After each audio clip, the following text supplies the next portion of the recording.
कावी एक छोटा सा सुरमई मखलूक एक रंगीन जंगल में मुहिम जोई पर रवाना हुआ। पस मंजर में हरी भरी पहाड़ियाँ आहिस्तगी से झक रही थीं, हवा में लहराते हुए जंगली फूलों से सजी हुई थीं। कावी एक तन रास्ते पर चल रहा था। सूरज की रोशनी पत्तों से छन कर आ रही थी और शरारती साए बना रही थी। चलते हुए कावी की सुरमई खाल हल्के से चमक रही थी, इर्द गिर्द के माहौल के साथ घुल मिल गई थी। अचानक इसने एक छोटे से चूहे को देखा जिसका छोटा साइज आसपास के बुलंद फूलों के साथ मुतजाद था। उनकी नज़रें मिले और कावी मुस्कुराया, जैसे उन्हें एक ख़ास ताल्लुक़ का एहसास हुआ। अपने सफ़र को जारी रखते हुए कावी एक पुरहुजूम राह पर चलने लगा। इसके पीछे इमारतें शानदार अंदाज में खड़ी थीं, जिनकी खिड़कियाँ आसमान की अक्कासी कर रही थीं। इसने शहर की खूबसूरती और आवाज़ों को दिलचस्पी से देखा और शहर की भरपूर तवानाई ने इसे अपनी लपेट में ले लिया।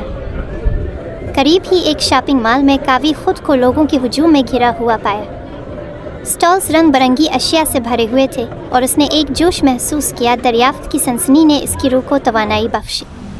ताहम जब वो मसरूफ़ सड़क को अबूर कर रहा था तो इस पर एक परेशानी का बोझ आ गया। वो रुका, इसकी पेशानी पर हल्की सी पसीना आया, यहाँ तक कि वो बहिफाजत दूसरी तरफ पहुँच गया। बाद में कावी एक धूप वाले सहने एक कुत्ते के साथ खुशी से खेल रहा था।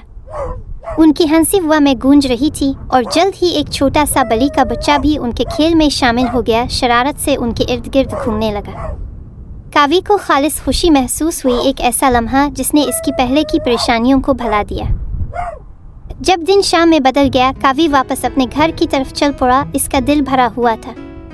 इसने अपने रंगीन बिस्तर में खुद को समेटा। नरमाश ने इसे एक गर्म गिले की तरह घेर लिया। ताहम इसके सुकून ने इसके घर के पास कुछ शरारती बच्चे आ गए और इसे छेड़ने लगे। कावी बेबस हो गया जब तक कि एक मेहरबान आदमी ने आकर बच्चों को प्यार से डांटा और कावी की हिफाजत यकीनी बनाई। रात के सुकून में कावी अपने बिस्तर में लेटा हुआ था, ख्यालों में गुम। इसने अपनी आंखें बंद की और एक ख्वाब में खो गया, अपने ख़ानदान का तसव्वुर करते हुए, अपने जैसे छोटे मखलूक जिनकी हंसी उसके दिल में गूंज रही थी। मगर जैसे ही ख्वाब ने अपने रंग बदले, उदासी की एक लहर इस पर छा गई।